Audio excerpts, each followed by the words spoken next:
En un rincón olvidado por el tiempo, en las faldas de una sierra suave y silenciosa, vivía un campesino sencillo llamado Mateo. Era un hombre de pocas palabras, pero de manos trabajadoras y corazón noble. Para él, cada surco que abría en la tierra era como una oración escrita con sudor. Cada amanecer, antes de tocar la tierra, levantaba su mirada al cielo y decía: «Gracias, Dios, por un día más. Señor, dame fuerza para sembrar esperanza». Al lado suyo estaba Lucía, su esposa, cuyo nombre parecía un reflejo de su alma, luminosa, serena y llena de fe. Mientras Mateo labraba el campo, Lucía tejía esperanza con sus oraciones, especialmente en las noches más largas, cuando el viento susurraba entre los árboles y el mundo parecía dormir. Lucía tenía una fe que iluminaba el hogar como un candil en la oscuridad. Cuando Mateo regresaba cansado, ella le sonreía y le decía: «Dios ve el sudor del justo, nada se pierde ante sus ojos durante años». Mateo y su esposa trabajaron sin descanso la pequeña parcela heredada del padre de él. Era un pedazo de tierra modesto, pero lleno de significado. Allí construyeron su hogar, cultivaron sus alimentos y soñaron con un futuro mejor. Cada amanecer los encontraba juntos, con las manos hundidas en la tierra, sembrando esperanza entre el sudor y el cansancio. Aunque las cosechas no siempre eran abundantes, bastaban para vivir con dignidad. Sin embargo, la vida les tenía preparada una dura prueba. Un día, la madre de Mateo cayó gravemente enferma. Al principio pensaron que era una dolencia pasajera, pero con el tiempo su salud se deterioró hasta el punto de no poder levantarse de la cama. Los médicos del pueblo fueron claros: solo un tratamiento costoso, lejos de allí, podría salvarla. Mateo sintió como el mundo se le venía encima. No tenía ahorros ni animales que vender, ni otra fuente de ingresos. Solo aquella pequeña parcela, fruto de años de trabajo, era su única posesión de valor. Sin pensarlo dos veces, tomó una decisión que partió su corazón en dos. Vendió la tierra, aquella tierra que había sido el esfuerzo de su vida y el escenario de sus sueños. Cuando su esposa le preguntó si estaba seguro, él respondió con una calma que ocultaba el dolor más profundo: «La tierra se recupera, pero una madre no». En ese momento, Mateo comprendió que algunas decisiones duelen más que cualquier pérdida material, pero también revelan el verdadero tamaño del amor y la nobleza del alma.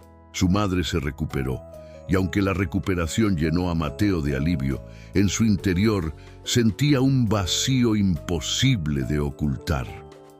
Había salvado una vida, sí, pero a cambio perdió la tierra que representaba todo lo que había construido junto a su esposa. Con el poco dinero que le quedó, intentó buscar un nuevo terreno, pero pronto comprendió que no alcanzaba para comprar ni una parcela fértil. Desesperado, comenzó a explorar opciones que nadie consideraba posibles, hasta que sus pasos lo llevaron al extremo norte del pueblo, donde se extendía un paraje olvidado por el tiempo. Esa zona era conocida entre los aldeanos como la tierra, un lugar que todos evitaban con recelo. El suelo era seco, cubierto de piedras y vetas de sal que lo hacían estéril. Ni los animales se acercaban, y los pocos árboles que quedaban parecían retorcerse como si sufrieran. Los más ancianos decían que allí habitaban espíritus antiguos castigados por los dioses y que cualquiera que osara trabajar esa tierra sería alcanzado por la desgracia.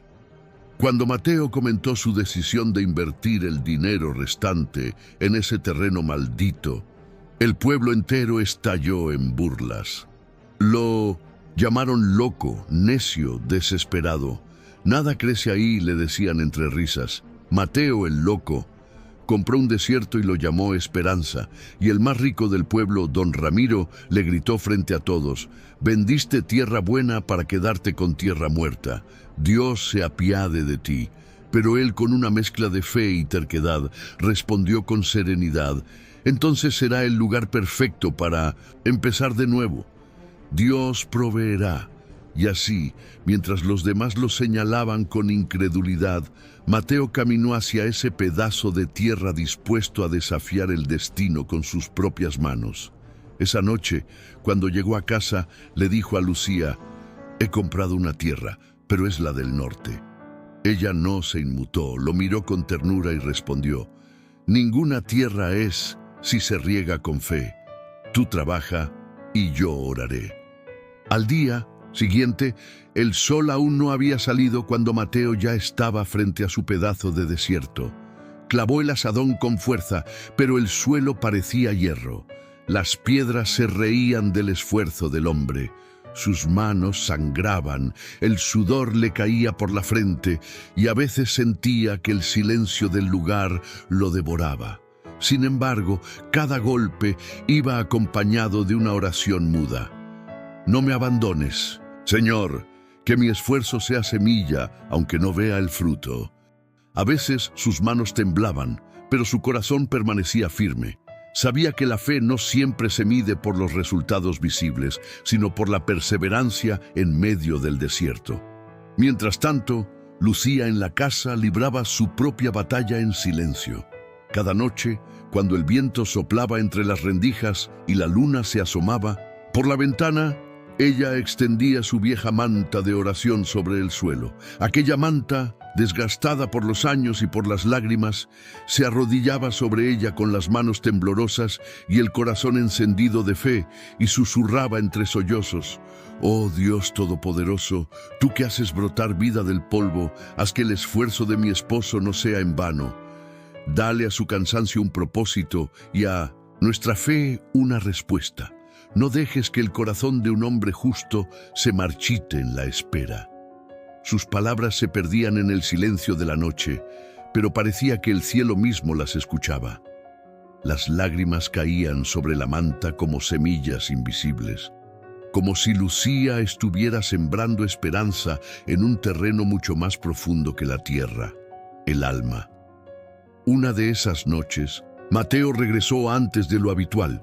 Sus manos estaban agrietadas, su ropa empapada en sudor y polvo. Al llegar, vio a Lucía de rodillas orando en voz baja, con una fe tan pura que lo conmovió hasta los huesos. Se quedó observándola sin hacer ruido, sintiendo que aquella mujer era más fuerte que cualquier tierra fértil o estéril.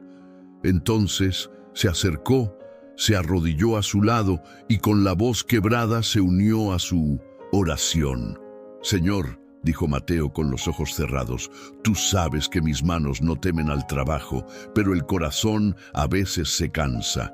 Si es tu voluntad que esta tierra siga seca, que sea. Pero si aún hay vida escondida bajo esta sal, muéstranos el camino para encontrarla.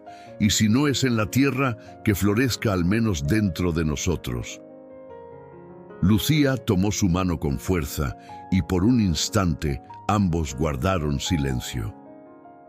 No hubo respuestas, ni señales, ni milagros visibles, pero en ese momento sintieron una paz profunda, como si una voz invisible les dijera que su fe no estaba siendo ignorada. Pasaron los meses y el sol seguía cayendo implacable sobre aquella extensión de tierra muerta. No brotó ni una hoja, ni un tallo, ni una señal mínima de esperanza. Día tras día, Mateo veía cómo sus manos se volvían más duras y su espíritu más frágil. Cada amanecer era una lucha entre la fe y el cansancio, entre la voz de su corazón y los murmullos del pueblo que aún se burlaban a lo lejos. Una noche, al regresar del campo, sus pasos eran lentos, su mirada vacía. Se dejó caer en la puerta de la casa con el rostro cubierto de polvo y los ojos apagados. Lucía, al verlo así, sintió un nudo en el alma. Él la miró con un cansancio que no era solo físico, sino del alma. Ese cansancio que llega cuando uno da todo y aún así no ve fruto, Mateo murmuró con la voz quebrada: «Nos ha vencido esta tierra. He trabajado cada día, he rogado al cielo, he dado todo lo que soy, pero nada florece. Tal vez todos tenían razón, esta tierra está maldita». Por un instante, el silencio llenó la habitación. Lucía se acercó despacio con esa calma que solo tienen las mujeres que aman de verdad. Se arrodilló frente a él y sin decir palabra puso su mano sobre su pecho, justo donde el corazón latía débilmente. Lucía susurró con ternura y firmeza: «Nadie es vencido mientras cree. Tú sembraste con tus manos, sí, pero el fruto de esa siembra no depende de la tierra, sino del cielo». Mateo la miró y en sus ojos encontró algo que ni la tierra dura había podido marchitar: fe. Lucía continuó con lágrimas brillando bajo la tenue luz del fuego. «Hoy sembraste con tus manos. Mañana yo sembraré con mis lágrimas, porque a veces el agua que despierta la vida no cae del cielo, cae del alma».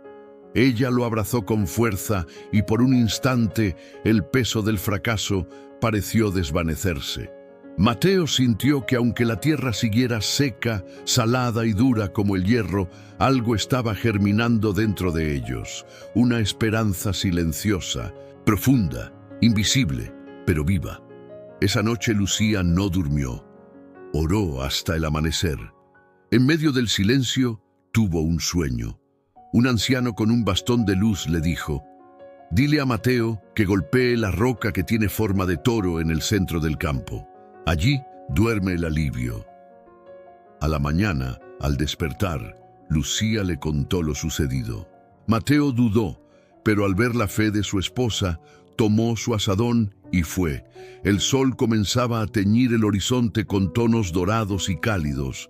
Cuando Mateo salió una vez más hacia su campo, el aire era seco, pero esa mañana había algo distinto, una quietud extraña, como si la tierra esperara algo. Caminó lentamente hasta el centro del terreno, donde una gran roca se alzaba, inmóvil e imponente. Tenía una forma curiosa, semejante a un toro recostado, y parecía observarlo desde hacía meses, como un guardián silencioso de su desdicha. Mateo ya había intentado moverla antes, en vano. Aquella piedra se había convertido en el símbolo de su fracaso. Se plantó frente a ella, sintiendo el peso de los días sin fruto, las burlas del pueblo, el cansancio acumulado. Cerró los ojos y con el alma desgarrada murmuró para sí mismo: «Esta es mi última oportunidad. En el nombre de Dios Todopoderoso golpeo esta roca». Tomó el azadón con ambas manos, respiró hondo y con todas las fuerzas que le quedaban, fuerzas nacidas más del corazón que del cuerpo, levantó el azadón y lo dejó caer con furia sobre la roca. Entonces el mundo pareció detenerse. Un sonido profundo, como un gemido antiguo, emergió desde las entrañas de la tierra. La roca tembló y ante sus ojos comenzó a resquebrajarse. Una línea luminosa la cruzó de lado a lado, hasta que con un estruendo seco se partió en dos. De su interior brotó algo imposible, un manantial de agua pura, tan brillante que parecía hecha de diamante líquido. El agua danzaba al caer, reflejando la luz del sol como miles de destellos celestiales. Fluía con fuerza, pero con suavidad, extendiéndose sobre la tierra dura y agrietada, donde antes solo había sal y muerte. Ahora la vida despertaba. Las grietas se cerraban, el suelo absorbía cada gota como si bebiera esperanza, y en cuestión de segundos, pequeños brotes verdes comenzaron a asomar, frágiles, pero llenos de promesa. Mateo cayó de rodillas, incapaz de contener las lágrimas. Sus manos temblaban al tocar aquella agua bendita, fresca, viva. Era como si la tierra, después de todo, no hubiera estado muerta. Solo esperaba ser amada con suficiente fe. Corrió hacia el pueblo con el corazón desbordado, gritando con todas sus fuerzas: «El agua brotó agua en mi tierra. El desierto ha vuelto a vivir». Y aquella mañana, Por primera vez en generaciones, los aldeanos vieron florecer lo imposible.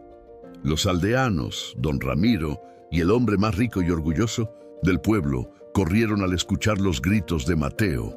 Algunos creían que había enloquecido por el cansancio, otros que la desesperación lo había llevado a imaginar cosas, pero cuando llegaron al campo, quedaron mudos. Frente a ellos se extendía un espectáculo imposible. El terreno que todos llamaban la tierra de las sombras ahora resplandecía bajo la luz del sol.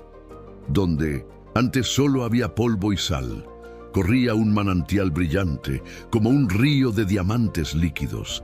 El agua serpenteaba por la tierra acariciándola, y a su paso brotaban hierbas frescas, flores silvestres y espigas jóvenes que parecían inclinarse en gratitud. En cuestión de minutos, el desierto se había transformado en un jardín vivo, un paraíso nacido de la fe y el sacrificio. Don Ramiro observaba con los ojos abiertos de par en par, incapaz de creerlo. Los aldeanos murmuraban entre sí, temerosos y maravillados, comprendiendo que estaban presenciando algo divino. Mateo, sin decir palabra, cayó de rodillas. Sus manos se hundieron en la tierra húmeda mientras las lágrimas corrían por su rostro. Levantó la vista al cielo y susurró con la voz quebrada: «No fue mi fuerza, Señor, fue tu misericordia». Mateo, un campesino hispano en sus 40s, sembraba en el campo. Bebió del manantial y en cuanto el agua tocó sus labios, sintió una paz inmensa recorrer su cuerpo, disipando todo el cansancio y la tristeza acumulada. En ese momento, una figura se acercó corriendo. Era Lucía, con el rostro bañado en lágrimas y los ojos brillando de emoción. Al ver a su esposo arrodillado junto al manantial, cayó a su lado y lo abrazó con fuerza. Ninguno de los dos habló, no hacía falta. Sabían que aquel milagro no era solo una recompensa, sino la respuesta a cada súplica derramada en las noches, a cada golpe del azadón, a cada lágrima convertida en esperanza. Don Ramiro, en cambio, observaba el manantial con el rostro endurecido por la envidia y el desconcierto. ¿Cómo puede ser?, pensaba con amargura. ¿Cómo logró ese campesino necio recibir tanta bendición? ¿Cómo una tierra muerta puede dar origen a semejante milagro? Su corazón, dominado por la codicia, comenzó a envenenarse. «No es justo», se dijo entre dientes. «Esa agua no puede pertenecer solo a él. Esa tierra es comunal y por lo tanto el agua también debería ser de todos». Al día siguiente, don Ramiro reunió a varios hombres del pueblo y les dijo con voz firme: «Mateo se ha adueñado de un manantial bendito que debería ser de todos. No es justo que solo él disfrute de esa agua mientras nuestros campos se secan. Debemos tomar una parte para regar nuestras tierras». Juntos fueron a buscar a Mateo y le pidieron permiso para construir canales que llevaran el agua hasta sus cultivos. Mateo, de corazón noble y generoso, no dudó en responder: «Esta es una bendición de Dios y las bendiciones no se guardan. Tomen lo que necesiten». Los aldeanos construyeron los canales y el agua cristalina comenzó a fluir hacia sus terrenos. Sin embargo, algo misterioso sucedió. En cuanto el agua cruzaba los límites de la tierra de Mateo, perdía su resplandor y se volvía común. Regaba la tierra, así, pero sin vida ni fuerza. Lo que antes era milagro fuera de aquel lugar se transformaba en simple agua. Mientras tanto, la tierra de Mateo seguía transformándose día tras día. Parecía que la verdadera bendición no estaba ni en el agua ni en el suelo, sino en él mismo. Mateo, un hombre campesino hispano de mediana edad amable, y don Ramiro, un campesino anciano hispano un poco más adinerado. Esto le pasó a Mateo. Sus campos comenzaron a florecer de una manera que nadie podía explicar. El trigo crecía alto y dorado, con espigas llenas y pesadas, y los árboles frutales se cubrían de frutos tan dulces que bastaba probar uno para creer en los milagros. Su terreno se volvió un pequeño paraíso en medio de la sequía, y pronto llegaron personas de pueblos lejanos, solo para presenciar con sus propios ojos cómo Dios podía convertir la escasez en abundancia. Mientras tanto, los demás campos del pueblo seguían áridos. El agua que salía del manantial de Mateo apenas mantenía las plantas con vida, pero no traía el mismo poder ni el mismo fruto.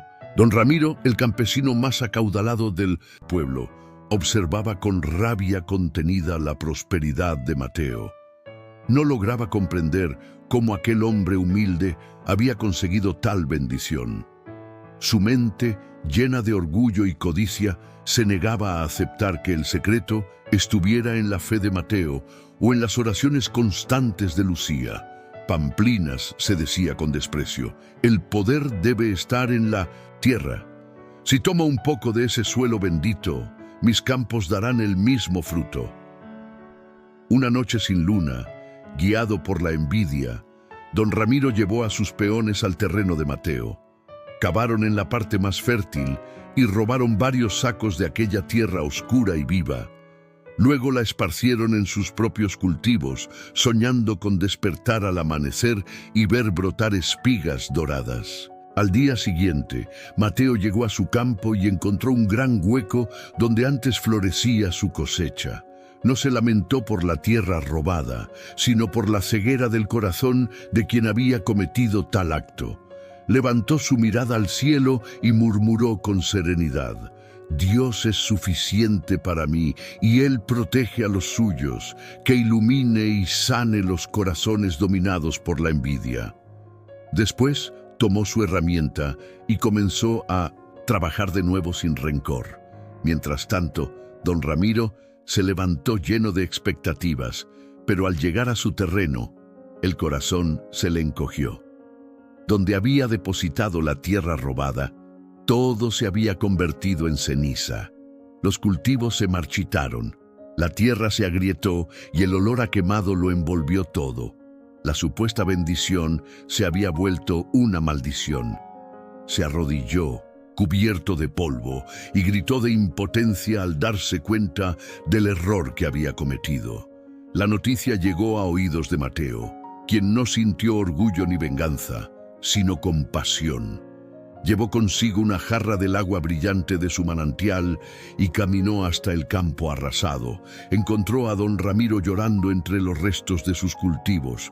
«Levántate, hermano», le dijo con voz firme, pero bondadosa. «La bendición no está en la tierra ni en el agua, sino en el corazón que confía y agradece a Dios. Tú tenías buena tierra, pero tu alma estaba seca. Yo tenía un campo muerto, pero una esposa con un corazón lleno de fe. Me envidiaste por lo que poseía y olvidaste agradecer lo que ya tenías». Entonces Mateo derramó un poco del agua sobre la tierra de don Ramiro, y ante los ojos de todos una pequeña planta verde emergió. Era el símbolo del perdón, de la esperanza y de la misericordia que nunca se apaga. Don Ramiro, con lágrimas sinceras, pidió perdón y cambió su vida. Desde ese día, trabajó con humildad y aprendió de Mateo el valor de la paciencia y la fe. Dios siguió bendiciendo la tierra de Mateo y Lucía, y ellos compartieron su abundancia con todo el pueblo. Mateo, un campesino hispano de 45 años. Lu, esposa Lucía, de 40 años. Y don Ramiro, un campesino anciano hispano un poco más adinerado. La historia va así. Entonces, Mateo derramó un poco del agua sobre la tierra de don Ramiro, y ante los ojos de todos, una pequeña planta verde emergió. Era el símbolo del perdón, de la esperanza y de la misericordia que nunca se apaga. Don Ramiro, con lágrimas sinceras, pidió perdón y cambió su vida. Desde ese día trabajó con humildad y aprendió de Mateo el valor de la paciencia y la fe. Dios siguió bendiciendo la tierra de Mateo y Lucía, y ellos compartieron su abundancia con todo el pueblo. Su historia se volvió una enseñanza eterna, que el trabajo con las manos y la fe en el corazón son las verdaderas semillas de cualquier paraíso en la tierra. Amigo, me alegro mucho que hayas llegado al final de este video. No olvides suscribirte para más historias y recuerda que hay más historias en tu pantalla. Muchas gracias. Nos vemos en el próximo.